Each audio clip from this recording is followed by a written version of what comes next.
Ok, Thiago, obrigado. Cumprimentar a Valdirene. Joelson, mais uma vez estamos juntos, o terceiro seminário que eu tenho a oportunidade de participar. Agradeço mais uma vez pelo convite, cumprimento a diretoria, então, da Anatese pelo evento. Eu vou compartilhar a tela aqui também, para poder... Só preciso descobrir como é que faz isso, que da outra vez a gente teve um probleminha, mas vamos lá. Para poder retomar um pouquinho o que a Valdirene já trouxe, é bom ter sido antecedido pela Valdirene, porque aí eu vou poder passar um pouquinho adiante. Vocês estão vendo minha tela? Sim. Que sim, né? Obrigado, Thiago. Bom, gente, para quem está nos assistindo, boa noite a todos e todas. Só contextualizando um pouquinho, né, de onde eu falo também, está aí minha apresentação na tela. Eu sou doutor em Sociologia pela Universidade Federal de São Carlos, onde integro o grupo de estudos sobre violência e administração de conflito. Sou também membro do Laboratório de Gestão de Políticas Penais da Universidade de Brasília e atuo com o sistema penitenciário desde 2004. Durante 8 anos, eu vivenciei quase que diariamente a realidade das prisões do estado de São Paulo, onde eu fui gerente e superintendente de políticas penitenciárias, e a partir de 2015 eu passei a atuar no âmbito nacional. Tive a oportunidade de trabalhar com a Valdirene no Departamento Penitenciário Nacional e atualmente um outro órgão também nacional, acompanhando, então, o sistema penitenciário no Brasil todo. Já estive em mais de 300 unidades prisionais pelo Brasil, né? Em São Paulo vivenciei rebelião, acompanhei toda a movimentação de 2006 do PCC. Então, a partir desse lugar, né, de atuar com as políticas, na gestão de políticas penitenciárias e fazer pesquisa a partir dessa minha atuação profissional, que eu venho, então, conversar com vocês sobre esse tema aqui, né? O Joel me pediu para falar, então, sobre políticas penais, administração penitenciária e segurança dinâmica, né, pensar um pouquinho esse conceito de segurança. Então, eu organizo minha fala a partir, né, desses tópicos, a especialização da administração penitenciária, e aí eu trago aquilo que eu pesquisei no meu doutorado, onde eu tive a oportunidade, né, quando eu tive a oportunidade de visitar várias unidades prisionais, fazer entrevistas com gestores prisionais, estar com pessoas presas, egressas, servidores penais, que eu tenho muitos amigos, estou vendo várias pessoas conhecidas aqui no chat. Então, foi nesse percurso, né, de trabalho, diálogo e pesquisa que eu pude escrever o meu doutorado, transformei, publiquei em livro, e aí eu vou trazer um pouquinho o que essa minha pesquisa trouxe, tá? Para poder discutir esse cenário da gestão prisional no Brasil, pensando, né, também algumas problemáticas no que diz respeito ao modelo de gestão da política prisional. O Valdirene já mencionou rapidamente, nós não temos um sistema prisional no Brasil, cada estabelecimento prisional é administrado a partir das possibilidades do entendimento, né, da equipe gestora local, dos dirigentes, servidores, e aí pensar um pouquinho por que falar em segurança dinâmica.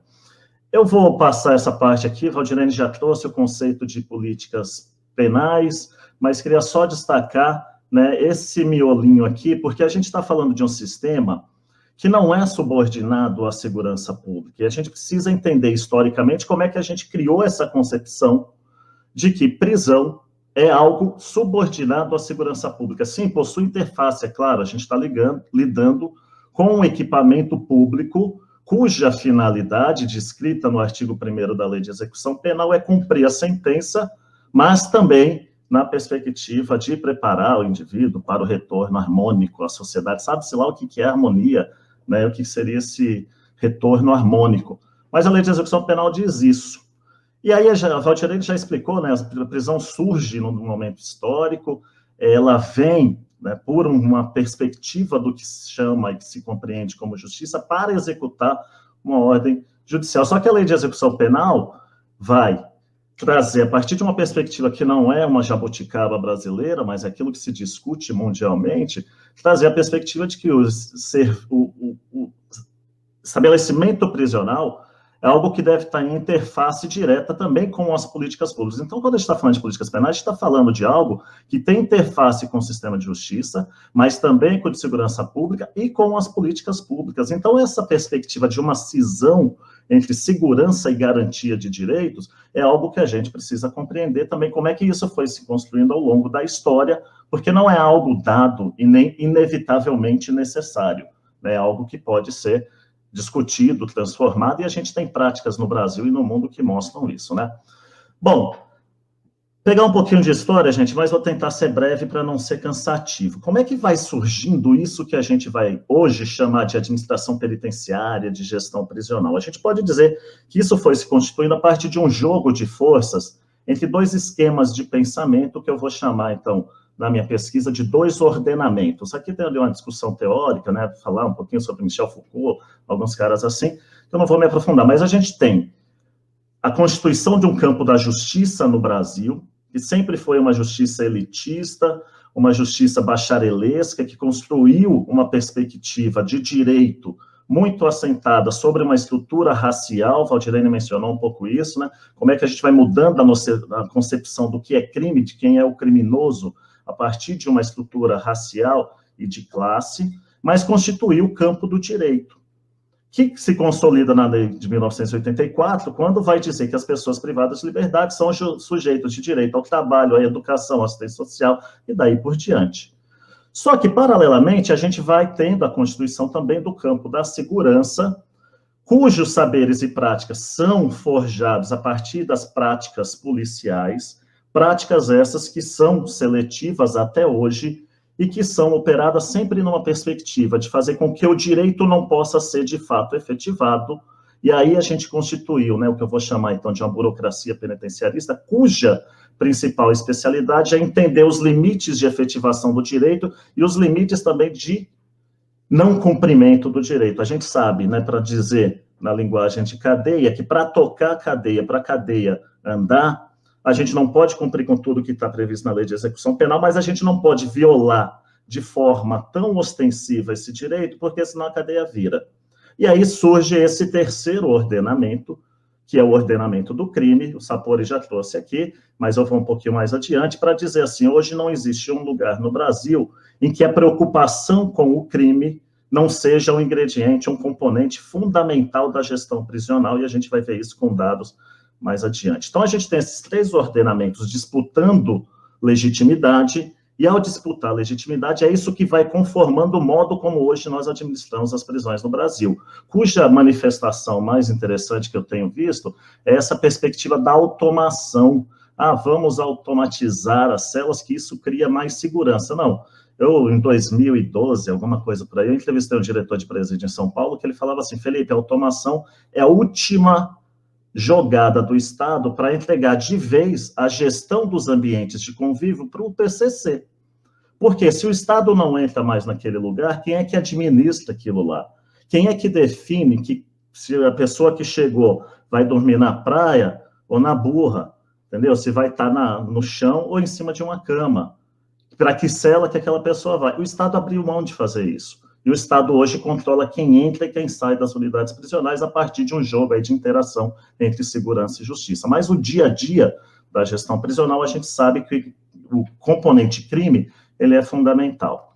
Pois bem, como é que isso foi se dando ao longo da história, né? Como é que a gente chega a isso, então, que eu vou chamar de uma burocracia penitenciarista, que é esse corpo difuso, né, responsável por tocar a cadeia, por manter a cadeia andando? Primeiro, criação de órgãos específicos. Então, não é de hoje que se está falando da criação de uma carreira, de um órgão específico. O primeiro órgão específico de gestão de administração penitenciária no Brasil foi o DIP, o Departamento dos Institutos Penais do Estado de São Paulo, criado na década de 50 do século XIX.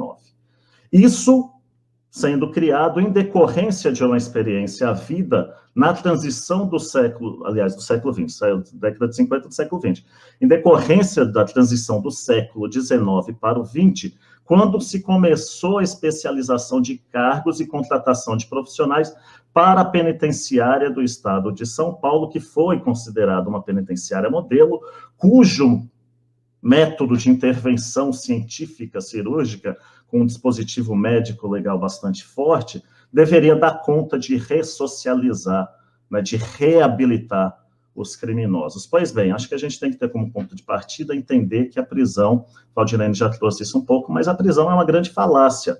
A prisão não cumpre com nenhuma das suas promessas. Ela não cumpre esses res, não ressocializa, não reabilita, não reintegra, não cumpre com rei nenhum. Ela não isola o criminoso, né? O pessoal mais ferrenho, assim, de achar que com arma, com força, com contenção total, a gente está isolando os criminosos, e aí a gente toda semana lê notícia de que o Fernandinho Beiramar ainda é o chefe do Comando Vermelho, em que pese ele está há mais de uma década no sistema penitenciário federal. Então, que ideia é essa de isolamento, se o cara está isolado há mais de 10 anos e continua comandando o negócio? Então, a gente precisa pensar um pouquinho nessas promessas da prisão, né?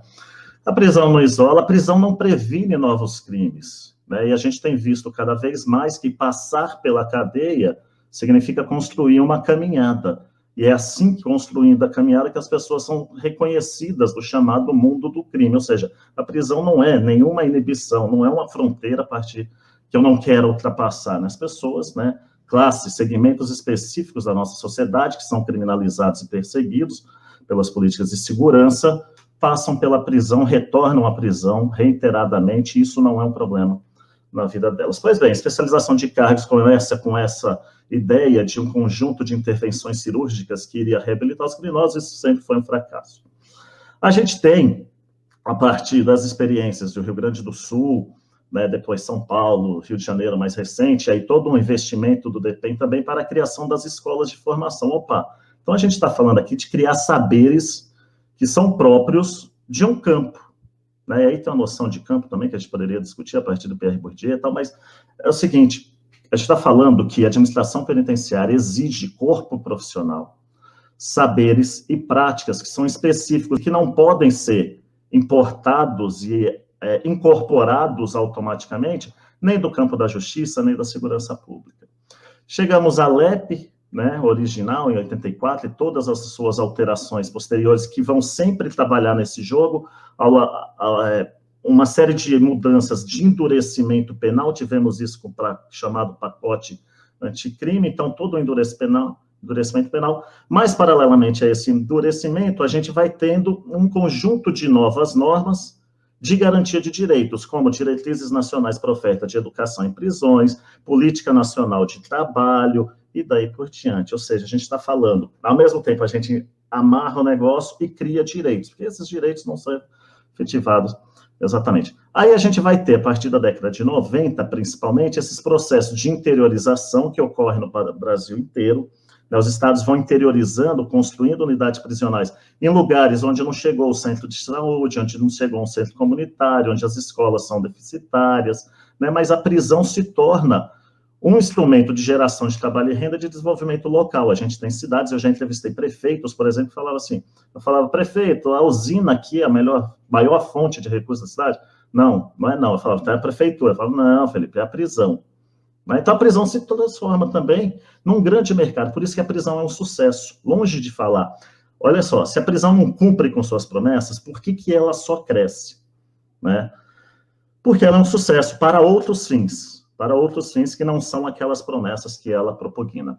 Descentralização, a criação, então, de órgãos descentralizados, né, e aí você vai capilarizando essa administração penitenciária, criando gerências regionais, coordenadorias, departamentos que são descentralizados, e desterritorialização, ou seja, a pessoa pode estar a 600 quilômetros do seu lugar de cumprimento de pena original, porque o fluxo de transferência, né, para manter a gestão prisional funcionando é imenso, e aí o processo da pessoa, de repente, não acompanha, e ela passa a cumprir pena, ou ela é transferida com tanta frequência que o processo não acompanha, isso gera toda uma dificuldade, inclusive para que a defesa, seja a defensoria pública ou advogado privado, consiga acompanhar a execução da pena dessas pessoas. E com isso a gente tem uma expansão enorme do aparato prisional, chegamos, né, segundo o último Infopem, a mais de 1.400 estabelecimentos prisionais, e com isso ainda tem gente falando, achando que só o guarda que está no fundo da cadeia sabe falar de cadeia. Ou seja, é uma percepção um pouco ingênua, porque todos esses processos de constituição do campo não se dão exclusivamente por quem tá virando a chave. Quem expandiu esse aparato enormemente são decisões políticas que ultrapassam em muito aquele ato gerencialista e operacional de lidar na custódia, né, nesses processos que são entendidos como segurança. E aí chegamos a esse momento de criação da Polícia Penal, que reproduz, e eu acho que a Valdirene traz um elemento importante quando ela fala do grupo de trabalho que foi criado, né, que houve uma discussão. Mas a criação da Polícia Penal, ela reproduz essa perspectiva da especialização dos saberes, mas ela surge num momento que é diferente de 2014, por exemplo. E me parece que a criação da Polícia Penal está muito vinculada a alguns movimentos mais recentes. Primeira preocupação, sim, e justa, né, com a questão de aposentadoria, por conta das reformas previdenciárias, e eu acho que reconhecimento, valorização salarial, investimento de carreira é mais do que mérito, é um direito, né, de todos os trabalhadores e trabalhadoras, mas isso é um motivo, né, que impulsiona a discussão da Polícia Penal. A gente tem a criação dos grupos especializados, né, de contenção de motins, de enfrentamento de intervenção penitenciária, que vai virar, né, nacionalmente a FETIP. Isso gera uma segmentação. Então, quem é agente penitenciário olha para o colega que é dessa força especializada e que viaja, recebe diárias e vai fazer treinamento em outros estados, né? E fala ali, é tipo a rota em São Paulo para a Polícia Militar. Ou seja, isso também impulsiona uma perspectiva de se transformar em polícia, uma vez que os saberes que vão sendo construídos ao longo da história são esses saberes incorporados a partir daquilo que eu chamo do ordenamento da segurança. Então, ser polícia parece que é conhecer melhor como é que deve ser administrada uma prisão, desconsiderando essa perspectiva de que a prisão não é algo isolado da sociedade, a prisão é atravessada por todas essas forças e movimentos, né? Pois bem, essa perspectiva vamos dizer assim, da colonização dos saberes policiais é tão significativa ao longo da história que a gente olha para 2018, e aí eu trago os dados aqui para a gente ver, assim, a gente está falando de um campo de saberes especializados, eu sou agente penitenciário, eu sei como é que administra a prisão e tal, tudo isso. Beleza, aí a gente olha, 18 estados em 2020, a gente está em 2021, né, possuíam órgãos próprios de administração penitenciária. É a primeira vez na história desse país que a gente chega a um quadro em que os estados têm órgãos próprios, a maioria dos estados tem órgãos próprios de administração penitenciária, Secretaria de Administração Penitenciária ou nomes congêneres. 3 estados têm órgãos que são vinculados, ou seja, são institutos, agências que são vinculados a uma outra secretaria, e 6 estados têm órgãos que são subordinados, ou seja, a gestão prisional é uma subsecretaria, ou algo equivalente subordinado a outra secretaria. Ótimo. Primeira vez que temos órgãos próprios de gestão prisional no Brasil. Mas quem são os gestores? Em 2020, a gente tinha esse cenário. 6 são da Polícia Militar, 3 são da Polícia Civil, 2 da Polícia Federal, 4 da Advocacia, geralmente da OAB, 2 apenas oriundos do campo da gestão penitenciária, 7 agentes penitenciários, 1 do Ministério Público e 2 não localizados. Ou seja, quando a gente olha para essa conformação, a gente vai ver que a gente tem uma predominância dos saberes da segurança pública, e a gente fica insistindo, né, que gestão prisional, então, é somente segurança pública, ou subordinada à segurança pública, e deixa de valorizar e reconhecer os saberes que precisam ser próprios do campo da administração penitenciária. Valdirene falou um pouquinho das escolas, eu vou chegar nelas também. Entrevistando gestores prisionais, eu perguntei para eles assim, o Estado possui algum arranjo institucional ou normativo para as questões do campo da segurança, entre aspas? 6, entrevistando 7 gestores, 6 disseram que sim, 1 não, porque estava em construção ainda à época, isso pesquisa feita em 2015, 16. O entrevistado, que era gestor penitenciário, é capaz de responder a questões sobre as políticas de assistência, educação, trabalho e tal? Vejam que 3 não tinham conhecimento nenhum, porque diretor de presídio, em geral, acha que sua função é o quê? Tocar a cadeia, fazer a cadeia andando, e como andar. E como é que faz a cadeia andar? Contendo. E aí a gente tem as tragédias recorrentes, né? Vira e mexe, a gente começa ano tendo matanças e tal. O entrevistado é capaz de responder a questões sobre rotina de serviço, alimentação, movimentação interna, tal. 5 sim, 2 não. O entrevistado é capaz de responder as questões sobre os procedimentos de segurança, todos sabem, né? Porque a segurança é vista como essa coisa da contenção. Aí, o outro quadro à direita, né? O outro gráfico. Há carreiras de servidores penais, 6 estados, sim ou não? As carreiras são exclusivas para agentes de segurança ou correlatos? 5 disseram que sim, um que não, um sequer sabia responder.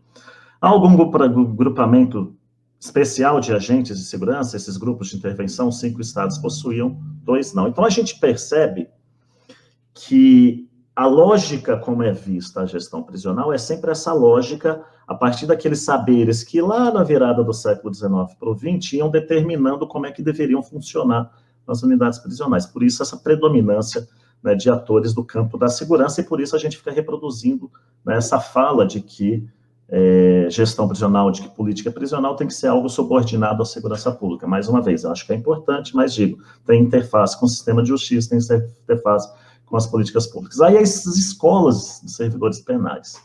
Percebam que a gente vai ter, de 2000 a 2010, um grande momento, né, por conta de políticas de incentivo do Departamento Penitenciário Nacional para a criação de escolas de servidores, de formação de servidores penais. Pois bem, 18 escolas, né, desse conjunto identificado, possui uma gestão própria, que geralmente é um servidor destacado para aquilo, mas não tem orçamento. E não tem quadro docente, gente. Aí, quando a gente vai perguntar para as escolas como é que vocês formam os profissionais, é sempre por meio de parcerias. Quem são os parceiros prioritários? As corporações policiais. Então, a formação dos servidores é feita pela Academia da Polícia Militar ou por órgãos da Polícia Civil, sempre nessa, quer dizer, majoritariamente nessa perspectiva, então, de reprodução de saberes da segurança. Olha que interessante, por que eu disse, né, lá no começo, que ia trazer dados para mostrar para vocês que, embora a gente ache que tenha o controle da prisão, a coisa não é tão assim, né? Qual que é o principal critério utilizado para fazer a separação das pessoas presas por unidades prisionais? Quando a gente olha esse conjunto de respostas, a gente vai ver que a gente tem aqui tipo criminal, grupos criminais, né? Então, predominantemente, a gente tenta separar por conta da existência das chamadas facções. E aí outros, né, componentes que são importantes, como separação por gênero. Isso aqui, a pesquisa está com 25 estados, publicada pelo Conselho Nacional de Justiça. Então, a pesquisa com 25 estados, a gente identificou essas respostas aqui, né?